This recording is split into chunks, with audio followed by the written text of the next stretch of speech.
I am a person who advocates for the ability for everyone to communicate, for the ability for everyone to be able to talk, for the ability for people to hear what people want to say.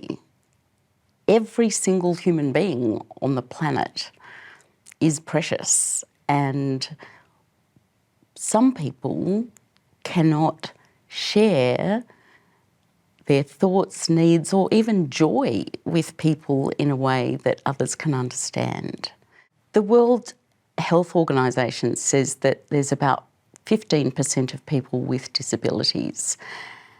They also say in their World Report on Disability that they have not properly counted people with communication disability in that amount. And governments across the world, including Australia, are not very good at counting communication disability. Even in the Disability Discrimination Act, communication isn't counted in Australia, whereas in other countries it really is. When we've looked at large-scale studies, there's somewhere between 7 and 13% of children with communication disabilities, and these kids aren't counted in Australia. And how do you define communication disability? Yeah, so communication disability is a term that we're really using as an umbrella term for children who have speech difficulties, so the ability to speak and use speech sounds and be intelligible, language to be understood and express yourself, stuttering and voice disorders comes under that umbrella, and some children have complex communication needs and therefore they need alternative and augmentative communication devices, something to speak for them. So what are some of the tools that you've developed through your CSU research that are really having an impact? So it's been an amazing journey over the last decade, putting together the International Expert Panel on Multilingual Children's Speech with my colleague at CSU, Associate Professor Sarah Verdon.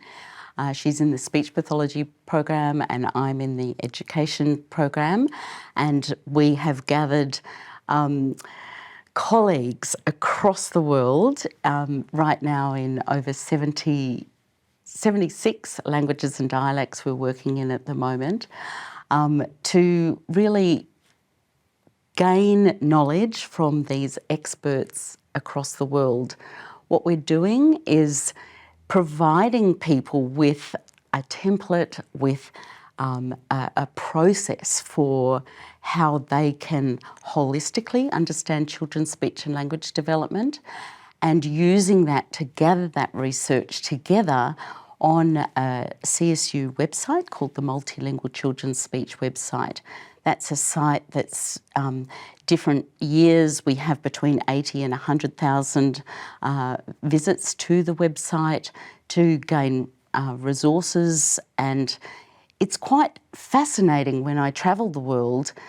People from the most remote areas in the top of Iceland, for example, say to me how useful this information is when they receive a young child at an early childhood centre who speaks a language that they knew nothing about. They will go to our CSU website first to see if there are resources, and if not, they actually email me and say, Sharynne, have you got something that you know about?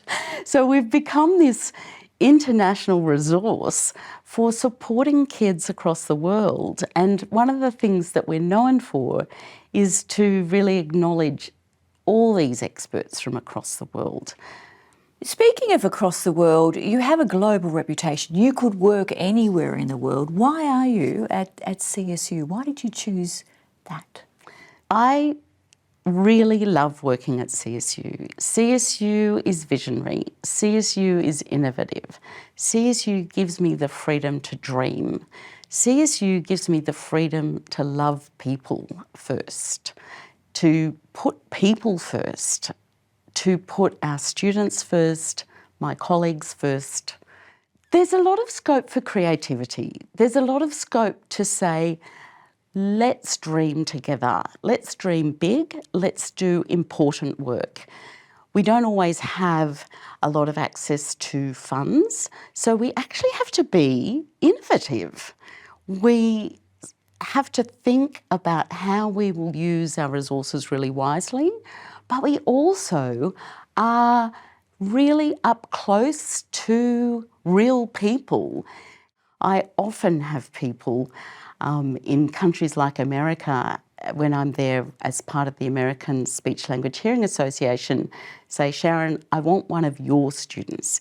Your students do excellent work. They do important work. Do you have a student that's just recently graduated that might be interested in my program? That's exciting. That's wonderful. Clearly you love your work and you're passionate about it. What do you love most about it?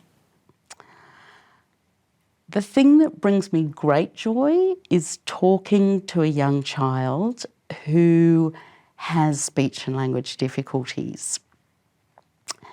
Because I have been a speech pathologist and have listened to young children for a long time, I can understand when oftentimes people don't understand, and I know kids need time.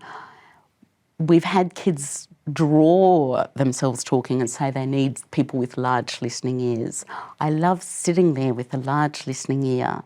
These kids are really precious and they know a lot of important things. And I am really keen for policymakers, for governments, for the United Nations to know about these kids and know their insights.